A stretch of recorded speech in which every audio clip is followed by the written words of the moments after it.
It's time to talk about the when, where, why, and how of citing sources. I'm Library Director and Reference Librarian Jennifer Kieran from the Sherman Cohn Library at the Maryland University of Integrative Health. Let's get started. In this video, we'll address the following questions. Why cite materials? When is it necessary to cite information? What kinds of information require citing? What format should be used for citations? What resources are available to help? This passage is from a website created by Dartmouth College. While the page containing this text is no longer accessible, these words and the concepts they explain are quite important in understanding why we cite material. Citations reflect the careful and thorough work you have put into locating and exploring your sources.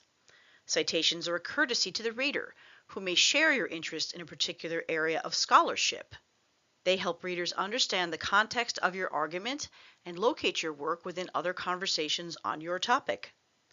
Citations allow you to acknowledge those authors who made possible particular aspects of your work. Failure to provide adequate citations constitutes plagiarism. Citations, by delineating your intellectual debts, also draw attention to the originality and legitimacy of your own ideas. We also cite material in order to preserve not only your good name, but that of the Maryland University of Integrative Health, uphold the school's standards, which were used to gain regional and program-specific accreditation for your degrees, build confidence in alternative and integrative health practices and practitioners, and stay out of academic hot water. When I've delivered this lecture in a live and interactive environment, someone usually asks me, "Hot water? Well, what does that mean?" Well, it isn't good. If a student plagiarizes, it sets a process into motion that could result in failing the assignment, failing the entire course, or, in cases of repeated offense, expulsion without the option to reapply for admission. And it saddens me to say and to report that this isn't theoretical. I have known students who have suffered these consequences. So keep watching and learn how you will avoid this fate. When is it necessary to cite information? As explained by the Purdue University Online Writing Lab, the key to avoiding plagiarism is to make sure you give credit where it is due. This may be credit for something somebody said, wrote, emailed, drew, or implied. From time to time, students ask me, "Hey, what about common knowledge?" Well, what is considered common knowledge is context specific. For example, if you're obtaining a master's degree in acupuncture, you won't need to explain what acupuncture meridians are in your assignments. The professor and your fellow students will know. If you're not sure if a topic is common knowledge or not, just ask your professor. Let's examine what kinds of information require citing. Purdue's Online Writing Lab, or OWL for short, spells this out quite clearly. What kinds of information require citing? Words or ideas presented in a magazine, book, newspaper, song, TV program, movie, web page, computer program, letter, advertisement, or any other medium. Information you gain through interviewing or conversing with another person, face-to-face, over the phone, or in writing. When you copy the exact words or unique phrase. When you reprint any diagrams, illustrations, charts, pictures, or other visual materials.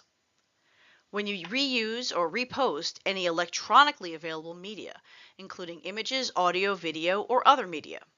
Bottom line, document any words, ideas, or other products that originate somewhere outside of you. Okay, so now you know that you need to cite material and have a sense of what needs to be cited. Let's examine what format to use for citation. Since January of 2012, all programs at MUIH have been required to use the American Psychological Association, or APA, format in in-text and reference list citations. This screen provides an overview of how APA style works regarding in-text citations and reference list entries.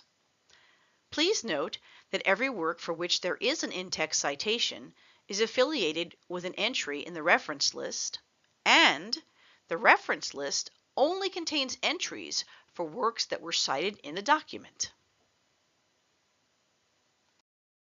Here is a look at the forms for some reference list entries.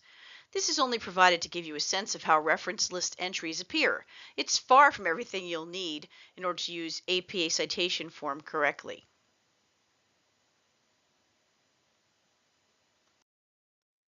To assist you with learning and using APA style, the Sherman Cohn Library has created an entire resource list. You may access it from a link on the library's Research Tools page on the Internet. Or you can open it by typing muich.libguides/APA_citation_guide into your web browser. So, this seems simple. When you use a resource in your paper, all you need to do is identify the type of material you are using, book, journal article, video, consult an authoritative source on APA style for formatting, and then place the information from the resource in the proper configuration for in-text citation and reference list use. Right? Easy? Well, not always. Sometimes that great resource, the one that reinforces your brilliant argument, might be a work with no date of publication, a work with non-continuous pages, a work without an author. So, you'll need to dig deep into the materials listed on the APA style resource list to learn how to compensate for these missing pieces or other challenges. Each of these situations are addressed if you look closely enough. Though yes, I want to affirm that you may find yourself thinking, oh bother, I just did all this work to find good sources and to write the paper, and now it seems like I have to do research to figure out how to cite and list the sources. All I can say is yes, that's right. So I urge you to allot time to cite and reference correctly into the time you've given yourself to complete the assignment. You will be glad you did.